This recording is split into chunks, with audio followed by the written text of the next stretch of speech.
নমস্কার বন্ধুরা, স্টোরিও Bangla audio story চ্যানেলের পক্ষ থেকে আপনাদের সবাইকে স্বাগত। নিহার রঞ্জন গুপ্ত, কিরিটি রায়ের স্রষ্টা তো বটেই তিনি, কিন্তু আরেকটি ডিটেকটিভ চরিত্রও তিনি তৈরি করেছিলেন, যেটা অনেকেই জানেন না। তার নাম হলো বিরূপাক্ষ সেন।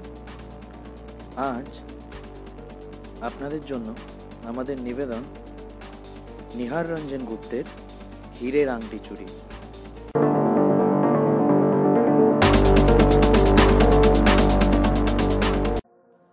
সকালবেলা বিরূপাক্ষ তার নিজের বৈঠকখানায় বসে সবে দ্বিতীয় কাপ চা নিয়ে একটি চারমিনার ধরিয়েছে, এমন সময় সিঁড়িতে হালকা পায়ের জুতোর শব্দ কানে এলো। বিরূপাক্ষ বুঝতে পারে আগন্তুক আর কেউ নয়, স্বয়ং মিতুলবাবু। বিরূপাক্ষ চায়ের কাপে চুমুক দিতে ভুলে যায় আর দরজাটার দিকে তাকিয়ে থাকে। কয়েক মুহূর্ত পরে মিতুলবাবুকে ঘরে ঢুকতে দেখে ওর মুখের দিকে তাকিয়ে প্রশ্ন করল, কি সংবাদ মিতুলবাবু? আজ তো বুধবার, তোমার স্কুল নেই? মিতুল সামনের সোফাটায় বসতে বসতে বলল, স্কুলে আর যাওয়া হলো না বীরু কাকু। কেন? একটা বিশ্রী ব্যাপার ঘটে গিয়েছে। বিশ্রী ব্যাপার? হ্যাঁ, আমার ছোট কাকুর হীরের আংটিটা সকাল থেকে পাওয়া যাচ্ছে না। হীরের আংটি? তা কোথায় ছিল আংটিটা? ছোট কাকুর ডান হাতের আঙুলে। আংটিটা ঢিলে নয় যে আঙ্গুল থেকে খুলে পড়ে যাবে কোথাও, বেশ টাইটই ছিল বলতে গেলে। হয়তো তিনি মনের ভুলে কোথাও রেখে দিয়েছেন, এটাও তো হতে পারে, তাই না? না। তবে তোমার কি মনে হয়? কেউ সরিয়েছে আংটিটা।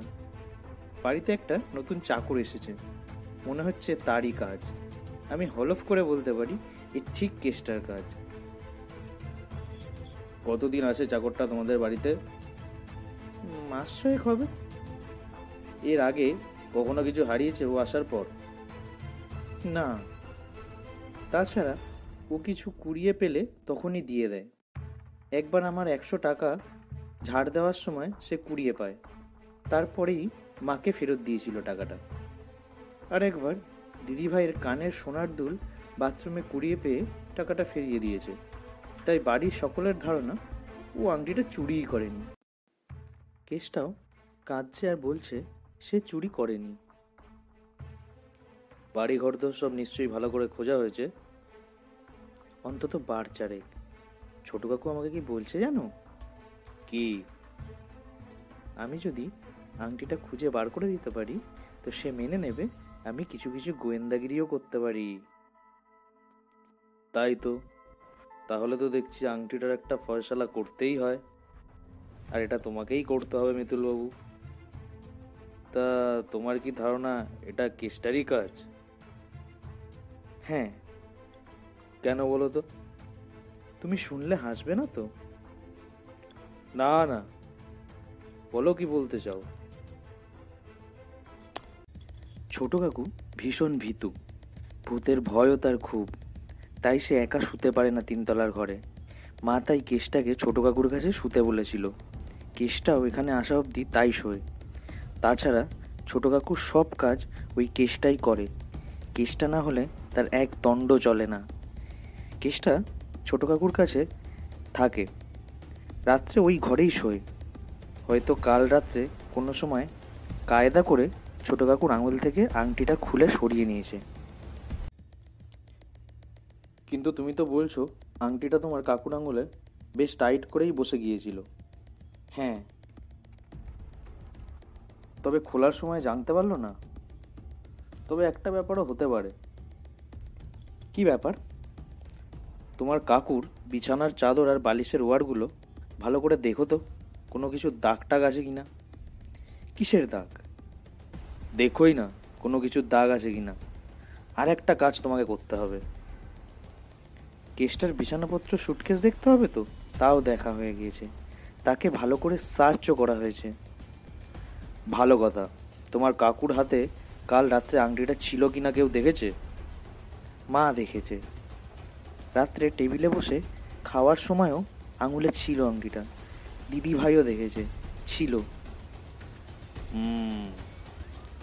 আচ্ছা, তোমার কাকুর ঘরে জিনিসপত্র কি কি আছে বলতে পারবে একবার? কাকুর পড়ার টেবিল, একটা চেয়ার, বই খাতাপত্র আর একটা ছোট আলমারি জামা কাপড় রাখবার জন্য। আর কিছু নেই? কোনো মূর্তি বা ফুলদানি? মূর্তি নেই, তবে ফুলদানি আছে। কাকুর খুব ফুলের শখ।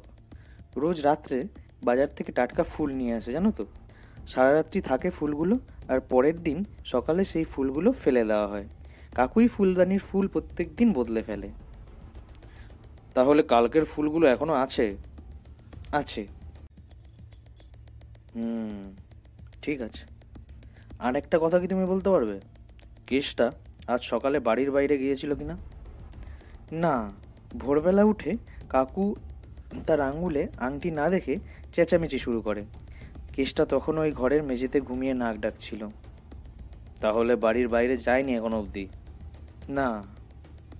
শোনো মিতুলবাবু, আংটিটা তাহলে এখনো বাড়ির মধ্যেই আছে, কোথাও পাচার হয়নি।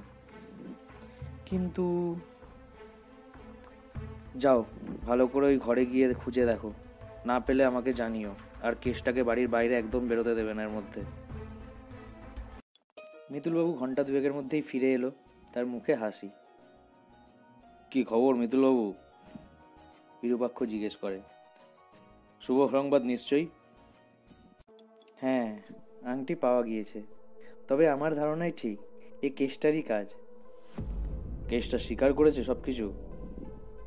না, সে আগের মতো কাজ যে আর বলছে সে কিছুই জানে না।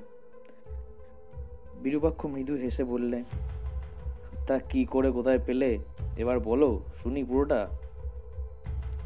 প্রথমেই গিয়ে আমার কাকুর বিছানার চাদর আর বালিশের ওয়ার পরীক্ষা করি। আগের দিন চাদরটা মা বদলে দিয়েছিল। দেখলাম তোমার কথা মতো চাদরে তেলের দাগ সামান্য। তারপর গন্ধ শুকে দেখলাম কড লিভার তেলের গন্ধ। কড লিভার তেল? বাহ বাহ। হ্যাঁ, কাকু রোজ খায় সকালে উঠে। তার ধারণা ওতে শরীর সুস্থ থাকে। ছুটতে গেলাম কাকুর কাছে, শুধালাম, কাকু আজ কি তুমি কড লিভার তেল খেয়েছো? কাকু তো চোটেই লাল, বললে, ইয়ার কি দিচ্ছ ইডিয়েট কোথাকার। কিন্তু কাকুর গা থেকে তখনও কড লিভার অয়েলের গন্ধ বেরোচ্ছে। আমি বুঝলাম কি ঘটেছে। কি ঘটেছে? ওই কড লিভার অয়েলই কাকুর আঙুলে লাগিয়ে কুম্ভকর্ণ কাকুর আঙুল থেকে রাত্রে কোনো এক সময় আংটিটা খুলে নিয়েছে কেসটা। তাহলে কোথায় রাখলো সে আংটিটা? কোথায় রাখতে পারে? ভাবতে ভাবতে চোখ পড়লো ফুলদানিটার দিকে। সাব্বাস। তারপর?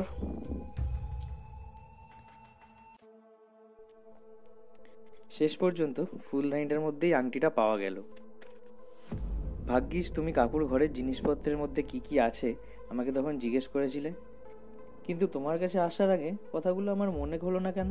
হওয়া উচিত ছিল, তাই না? বীরুবাক্ষ তখন মৃদু হাসছে। তুমি হাসছো বীরু কাকু?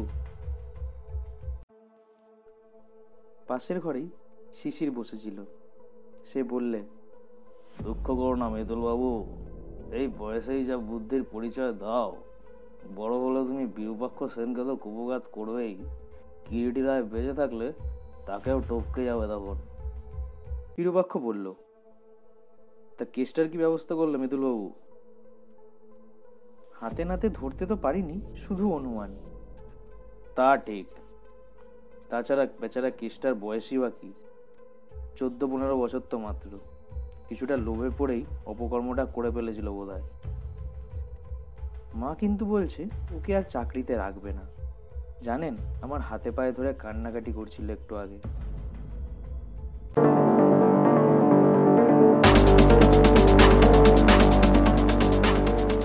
আমাদের এই প্রচেষ্টাকে যদি আপনাদের ভালো লেগে থাকে তাহলে অবশ্যই চ্যানেলটিকে সাবস্ক্রাইব করুন এবং লাইক, শেয়ার, কমেন্ট করুন এবং আমাদের পাশে থাকুন।